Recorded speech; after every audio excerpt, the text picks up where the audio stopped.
नमस्कार.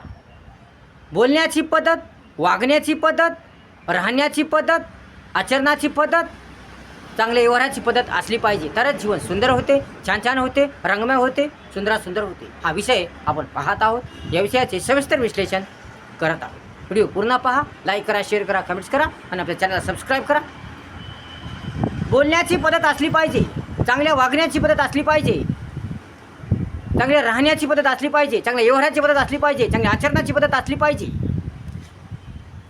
तरच आपलं जीवन सुंदर होते, छान छान होते, रंगमय होते. म्हणून बोलण्याची पद्धत असली पाहिजे. कसं बोलावं, काय बोलावं, कुठं कोणता शब्द वापरावा, कोणासमोर काय बोलावं, याचं ज्ञान असलं पाहिजे. तरच आपलं जीवन सुंदर होते, छान छान होते, रंगमय होते. म्हणून कोणालाही बोलताना, कोणीही असो, गरीब असो, श्रीमंत असो, मोठा असो, छोटा असो, अज्ञानी असो, शिकलेला असो, कोणीही असो, कोणालाही बोलताना चांगलं बोललं पाहिजे, व्यवस्थित बोललं पाहिजे, पद्धतशीर बोललं पाहिजे. कोणाचा अपमान होऊ नये, कोणाचा अवमान होऊ नये, कोणाचा खालीपणा होऊ नये,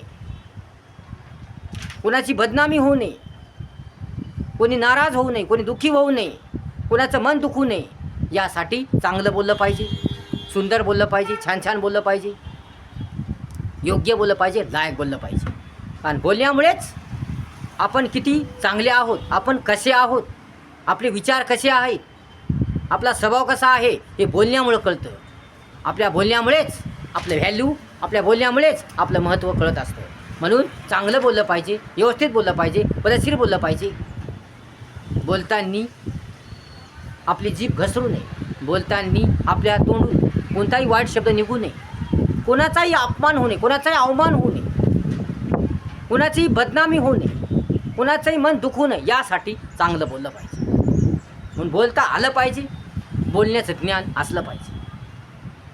कुठं कोणता शब्द वापरायचा, कोणासमोर काय बोलायचं, केव्हा काय बोलायचं, याचं ज्ञान असणे आवश्यक आहे. तरच आपल्याला यश येईल, आपला फायदा होईल, आपलं जीवन सुंदर होईल. म्हणून बोलताना व्यवस्थित बोला, पद्धतशीर बोला. कसंही बोलू नका. कसंही येडेवाकडे बोलणं म्हणजे आपला नाश करून घेणे होय. कसंही येडेवाकडे बोलणं, कोणाचा अपमान होईल असे बोलणं, कोणाची बदनामी होईल असे बोलणं, कोणाचा अवमान होईल असे बोलणं, या कोणाचं मन दुखेल असं बोलणं, तोंडातून कोणतेही शब्द काढणं, कुठं कोणताही शब्द वापरणं, काही येडेवाकडे बोलणं, यामुळे आपली शान वाढत नाही, आपली मान वाढत नाही, आपलं जीवन सुंदर होत नाही आणि आपल्याला यश मिळत नाही. म्हणून बोलण्याचं ज्ञान असलं पाहिजे. म्हणून चांगलं बोला, व्यवस्थित बोला, पद्धतशीर बोला. बोलण्याची पद्धत असली पाहिजे, व्यवस्थितपणे बोलता आलं पाहिजे. कसं बोलावं, काय बोलावं, कुठं काय बोलावं, याचं ज्ञान असलं पाहिजे. म्हणून बोलण्याची पद्धत असणे आवश्यक आहे. आता आपण ज्याला कोणाला बोलतो, आपल्याला माहीत नसतं तो कोण आहे. एखादा अधिकारी आहे का, एखादा डॉक्टर आहे का, एखादा वकील आहे का, शिक्षक आहे का, शेतकरी आहे का, साधा मजूर आहे का, साधा माणूस आहे, या विद्यार्थी आहे, या कोण आहे, हे आपल्याला माहीत नसतं. म्हणून बोलताना व्यवस्थित बोललं पाहिजे, वेडंवाकडं बोलू नये, पद्धतशीररित्या बोललं पाहिजे, छान छान बोललं पाहिजे. आपल्या बोलण्यामुळे आपल्याला त्रास होईल, आपलं जीवन धोक्यात येईल, आपला नाश होईल, आपली फजिती होईल, आपला अपमान होईल, असं बोलू नये.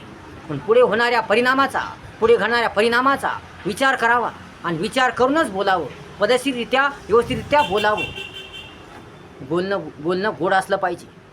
कारण चांगलं जर गोड तोंड असेल, तोंड गोड असेल, चांगले बोल असतील, चांगले विचार असतील, तर आपलं काम होतं, आपल्याला यश मिळतं आणि आपला मान वाढतो, आपली शान वाढते. परंतु आपलं बोलणं जर कडू असेल, आपलं बोलणं जर दुसऱ्याचा अपमान करणारे असेल, आपलं बोलणं जर दुसऱ्याचा अवमान करणारे असेल, आपलं बोलणं जर दुसऱ्याचा घात करणारे असेल, आपलं बोलणं जर दुसऱ्याचे मन दुखवणारे असेल, आपलं बोलणं जर टोचून बोललेलं असेल, आपलं बोलणं जर घाण असेल, आपलं बोलणं जर विचित्र असेल, तर मात्र आपली प्रगती होत नाही, आपला विकास होत नाही, आपला मान वाढत नाही, आपली शान वाढत नाही आणि कोणीच आपल्याला चांगलं म्हणत नाही. म्हणून चांगलं बोलता आलं पाहिजे, व्यवस्थित बोलता आलं पाहिजे, पद्धतशीररित्या बोलता आलं पाहिजे. म्हणून बोलणं गोड असलं पाहिजे, चांगलं बोललं पाहिजे, व्यवस्थित बोललं पाहिजे. कोणालाही बोलताना चांगलंच बोललं पाहिजे. छोटं लेकरू का असना, या एखादा मजूर का असना, एखादा विद्यार्थी का असना, या कोणीही असो, कुठलं कोणीही असो, प्रत्येकाला चांगलं बोललं पाहिजे. प्रत्येकाला चांगलं बोललं पाहिजे. कोणीही असो, प्रत्येकाला चांगलं व्यवस्थित प्रकारे बोललं पाहिजे, छान छान बोललं पाहिजे, तोंड गोड ठेवलं पाहिजे, शब्द गोड ठेवले पाहिजे. कारण मुख्य मंदिर असतं आणि निघणारे बोले ईश्वराचे असतात. म्हणून आपण चांगलं बोललं पाहिजे, गोड बोललं पाहिजे, छान छान बोललं पाहिजे, पद्धतशीर बोललं पाहिजे, व्यवस्थित बोललं पाहिजे. कारण बोलण्यानुसारच आपला मान ठरत असतो, आपली इज्जत ठरत असते. वागण्याची पद्धत असली पाहिजे. कसं वागायचं, कुठं कसं वागायचं, याची सुद्धा पद्धत असली पाहिजे, याचं सुद्धा ज्ञान असलं पाहिजे. येड्यासारखं वागणं, या विचित्र वागणं, या कसंही वागणं, यामुळे आपला विकास होत नाही, आपली प्रगती होत नाही. म्हणून चांगलं वागलं पाहिजे, चांगलं वागणं असलं पाहिजे.